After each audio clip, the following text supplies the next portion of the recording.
ज्योतिष अनुसंधान का शैक्षिक मंच आप सभी का हार्दिक अभिनंदन करता है। उम्मीद है आप सभी लोग स्वस्थ होंगे। प्राचीन इतिहास की ये यात्रा पाषाण काल से शुरू होकर के और ताम्र पाषाण काल, हड़प्पा सभ्यता और आपका वैदिक काल से होते हुए आज जैन धर्म तक आ चुकी है।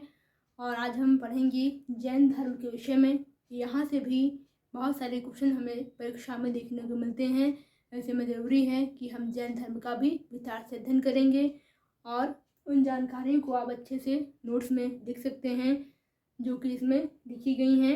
एक तरीके से आप इस तरह से अपना नोट्स भी बना सकते हैं। तो आइए आज हम बात करने वाले हैं जैन धर्म के विषय में। अगर हम बात करते हैं जैन धर्म, तो जैन धर्म के संस्थापक ऋषभदेव थे।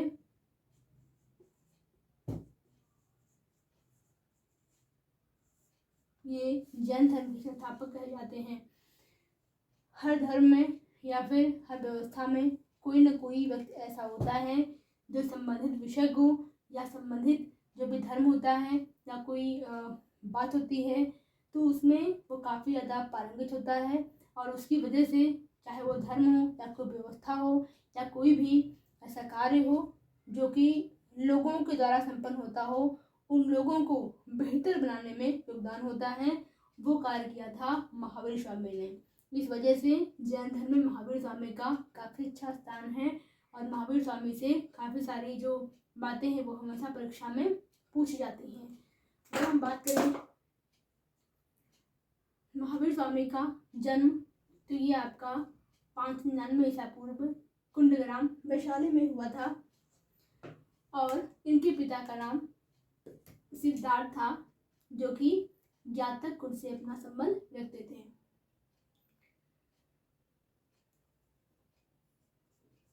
और याद रखेंगे ऋषभदेव आपके जैन धर्म के प्रथम तीर्थंकर और महावीर स्वामी 24वें अंतिम तीर्थंकर जैन धर्म के थे। और उनका जन्म 599 ईसा पूर्व में कुंडग्राम वैशाली में हुआ था।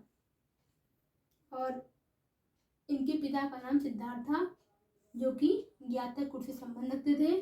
अगर हम बात करें माता की, तो माता का नाम त्रिशला था जो कि लक्ष्मी जो है कि एक स्थान था, वहाँ के राजा थे, उनकी बहन थी। राजा का नाम था चेटक, पृथ्वी राजा चेटक की बहन थी। ये क्वेश्चन एग्जाम में पीछे में आया हुआ था कि जो है कि त्रिशला थी महावीर की माता, वो चेटक की क्या थी, बहन थी, माता थी, पुत्री थी, ऐसे करके एग्जाम में क्वेश्चन टेंट हुआ था। अगर हम बात करें पत्नी, महावीर की पत्नी का नाम यशोदा था और पुत्री का नाम अनुजा प्रियदर्शिनी था। 30 वर्ष की अवस्था में इन्होंने क्या किया, संन्यास लिया। इनके माता पिता की मृत्यु हो गई थी, ऐसे उन्होंने क्या किया, इनके बड़े भाई का नाम था नंदीवर्धन, तो उन्होंने नंदीवर्धन से पूछ करके संन्यास को ग्रहण किया। अगर हम बात करें ज्ञान, इनको ज्ञान कब मिला, तो ऋजुपालिका नदी के किनारे साल वृक्ष के नीचे 12 वर्षों की तपस्या के पश्चात इनको ज्ञान की प्राप्ति होती है। ज्ञान प्राप्ति के बाद इनको जो है कि जिन मतलब विजेता, निर्ग्रंथ मतलब बंधनहीन, अर्थ का मतलब पूज्य, जिन का मतलब होता है विजेता, निर्ग्रंथ का मतलब होता है बंधनहीन,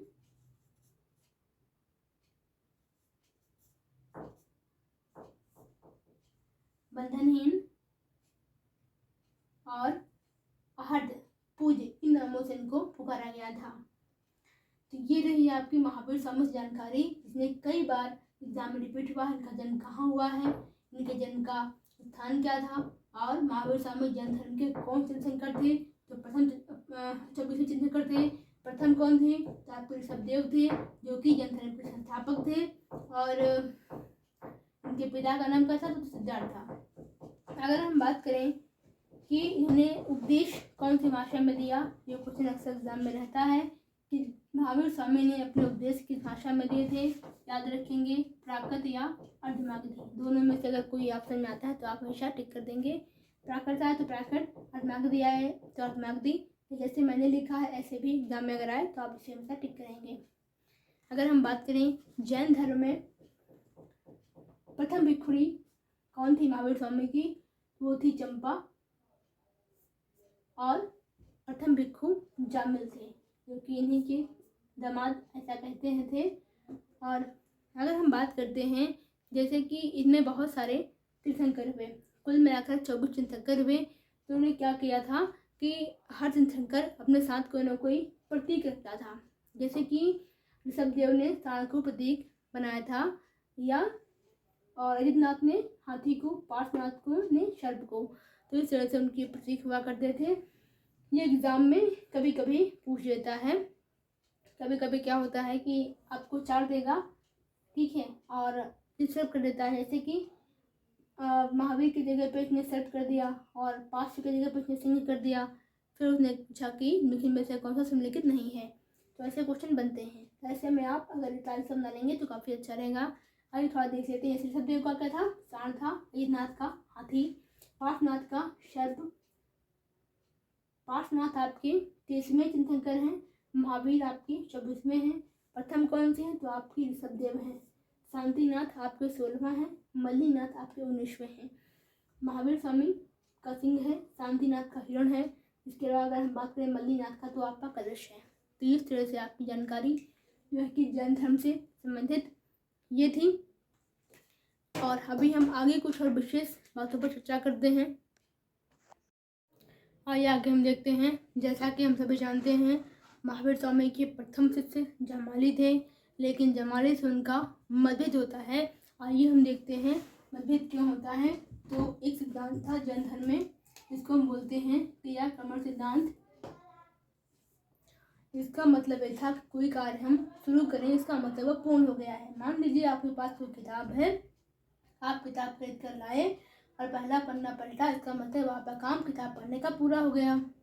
भले ही किताब 1000 पन्नों की है, लेकिन आपका काम पूरा हो गया। जमाली ने कहा ये कैसे हो गया? तो बस इसी बात पे जो है कि मतभेद हो गया। जमाली ने कहा ऐसा है, जब काम पूरा होगा, जब आप 1000वां पन्ने तक पढ़ जाएंगे, तभी बात मानी जाएगी कि हाँ काम पूरा हो गया है। हर बात नहीं मानेंगे कि आपने पन्ना पलटा और कहा कि काम हो गया, मतलब किताब पूरी पढ़ गई। बस यही था आपका क्रियाक्रमण सिद्धांत, जिस पर जमाली से और महावीर स्वामी से मतभेद हो गया था। तो मेन तो यही है कि जमाली प्रथम शिष्य थे। विवाद का क्या मतलब है? तो क्रियाक्रमण सिद्धांत है। सिद्धांत क्या था हमने आपको भी बता दिया।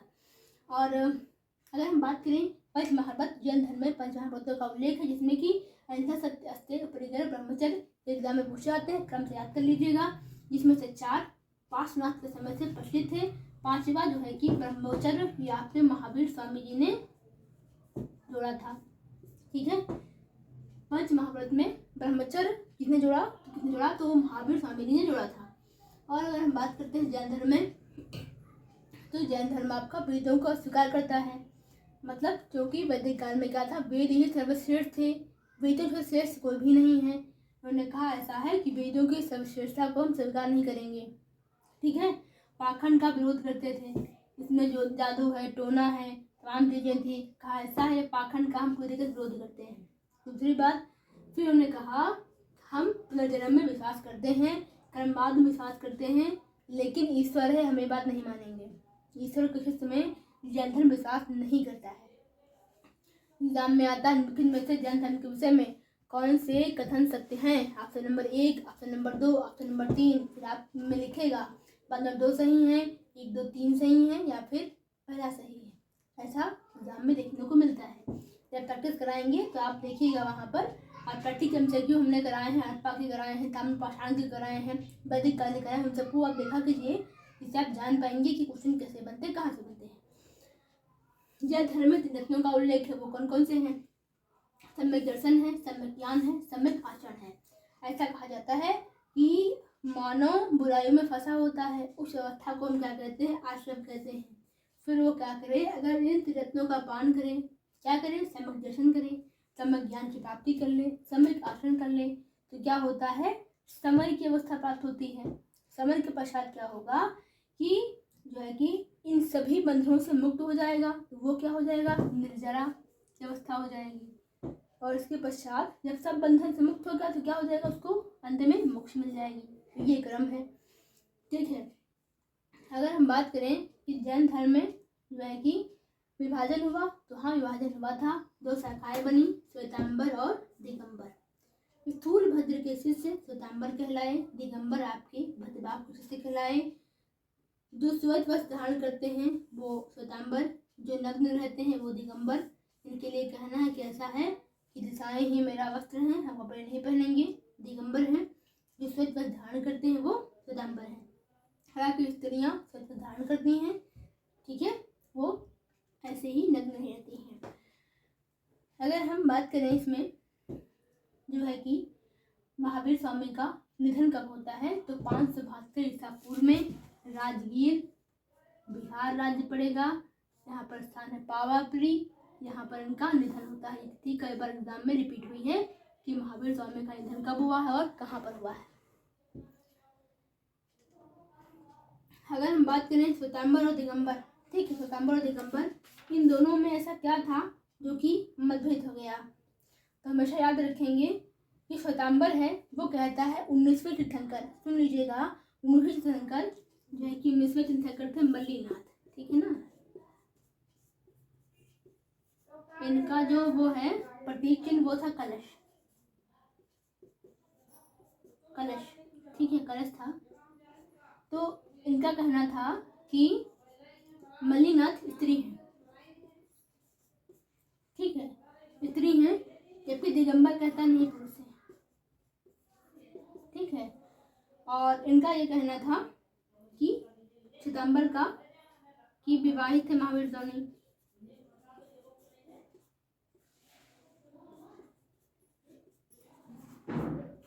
अगर हम बात करते हैं दिगंबर, दिगंबर कहते नहीं अविवाहित थे, ठीक है। श्वेतांबर क्या करता है, श्वेत वस्त्र पहनेगा,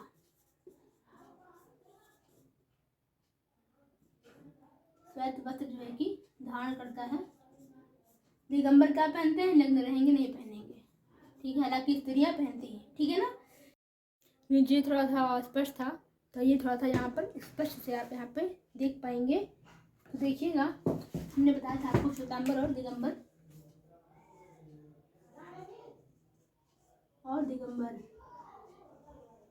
अंतर कौन कौन से थे, ध्यान देंगे, ठीक है, कि श्वेतांबर श्वेत वस्त्र पहनेंगे, दिगंबर श्वेत वस्त्र नहीं पहनेंगे। इसके आगे हमने क्या कट लगा दिया। श्वेतांबर कहता है कि जो स्त्रियां हैं वो मोक्ष प्राप्त कर सकती हैं, ठीक है, देखिए इनके आगे मोक्ष लिखा हुआ है। दिगंबर कहता है ऐसा है कि स्त्रियां मोक्ष प्राप्त नहीं कर सकती, ठीक है, कट हो गया। श्वेतांबर कहता है महावीर स्वामी ये विवाहित थे, दिगंबर कहता है नहीं थे, ठीक, कट हो गया। और श्वेतांबर कहता है कि मल्लीनाथ, ठीक है, 19वें तीर्थंकर थे। कलश जो है कि उनका प्रतीक था, कहता है कि स्त्री से, दिगंबर कहता है स्त्री नहीं थी। अगर हम बात की श्वेतांबर, श्वेतांबर कहता है ऐसा है अगर ज्ञान मिल जाए तो फिर हम भोजन प्राप्त करना चाहिए, ठीक है। दिगंबर कहता है ज्ञान प्राप्ति के पश्चात हमें भोजन नहीं करना चाहिए, ठीक है। ये आपके कुल अंतर है श्वेतांबर दिगंबर में। अगर हम बात करें, एक क्वेश्चन काफ़ी इंपॉर्टेंट है, कल्पसूत्र जो कि जैन धर्म का एक अच्छा ग्रंथ माना जाता है, इसके लेखक कौन है, तो बद्रीबाहु है। पहला क्वेश्चन यही पूछा जाता है कि कल्पसूत्र किसे संबंधित है, जैन धर्म में संबंधित है, लिखा किसने, तो बद्रीबाहु ने लिखा हुआ है। और जैसा कि जैन धर्म का जब विकास हुआ तो विभिन्न राजा उस समय थे जिन्होंने क्या किया, इसके विकास में योगदान दिया। अब देखिएगा, कर्नाटक में एक स्थान है श्रवणबेलगोला, ठीक है, तो वहाँ पर क्या हुआ, एक मूर्ति का निर्माण किया गया जिसको हम गोमतेश्वर था बाहुबली के नाम से भी जानते हैं, ठीक है। कितने फीट ऊंचे, अगर आपको पता नहीं बताइएगा, ठीक है। गंग शासक रचमल्ल चतुर्थ इनके मंत्री थे चामुंड राय, इन्होंने क्या किया कि इस गोमतेश्वर की मूर्ति का निर्माण करवाया था और काफ़ी फेमस मूर्ति है। कितने फीट है बताइएगा। और यहाँ पर एक उत्सव होता है कर्नाटक में, महामस्तकाभिषेक, ये एक उत्सव है जो कि जैन धर्म में संबंधित है, ये कर्नाटक में ही आयोजित किया जाता है। अगर हम बात करें कलिंग राजा, ठीक है, कलिंग राजा में चेदी शासक थे खारवेल नरेश, ठीक है, इन्होंने क्या किया, उदयगिरी व खंडगिरी की गुफाओं को काट करके गुफा विहार का निर्माण किया जिसमें क्या थे, जैन भिक्षु रहते थे। तो इस तरह से विभिन्न राजाओं ने जैन धर्म का विकास में योगदान दिया और बहुत सारा जैन धर्म को अपनाया भी था। ये रही आपकी जैन धर्म की पूरी कहानी, जहाँ से हमेशा क्वेश्चन ट्रेंड में रहते हैं एग्जाम में। जैसे एक सूत्र है, इसने लिखा है ये मूर्ति कहाँ पर है, ये उत्सव किस संबंधित है, ये गुफाएं जो आपकी भारतीय ज्ञान संस्कृति है वहाँ हमने पढ़ाया, 3 सौ पढ़ाए हैं, तो वहाँ पर हमने उसकी चर्चा की थी जगह खंड की गुफाओं की, तो वो भी आप देखा कीजिए, क्योंकि हम तभी जानते हैं जो सामाजिक विषय हैं वो आपस में जुड़े हुए होते हैं। भूगोल इतिहास से जुड़ा होगा, इतिहास भूगोल जुड़ा होगा, और आपका इतिहास कुछ आपकी भारतीय ज्ञान संस्कृति से जुड़ी होती हैं, तो आपस में चीज़ें जुड़ी हुई होती हैं। तो उम्मीद है वीडियो आपको अच्छी लगी होगी, और कोई समस्या है, कोई शिकायत तो आप हमें लिखिएगा, कोशिश करेंगे आपकी समस्या दूर हो जाए। और इनमें आप नोट्स भी अच्छे से बना सकते हैं, और पढ़िएगा, आगे बढ़िएगा, और जब इसकी हम प्रस्तुति कराएंगे तो आपको बताएंगे इससे क्वेश्चन कहाँ कहाँ कैसे कैसे बने हुए हैं। थैंक यू, अपना ख्याल रखिएगा।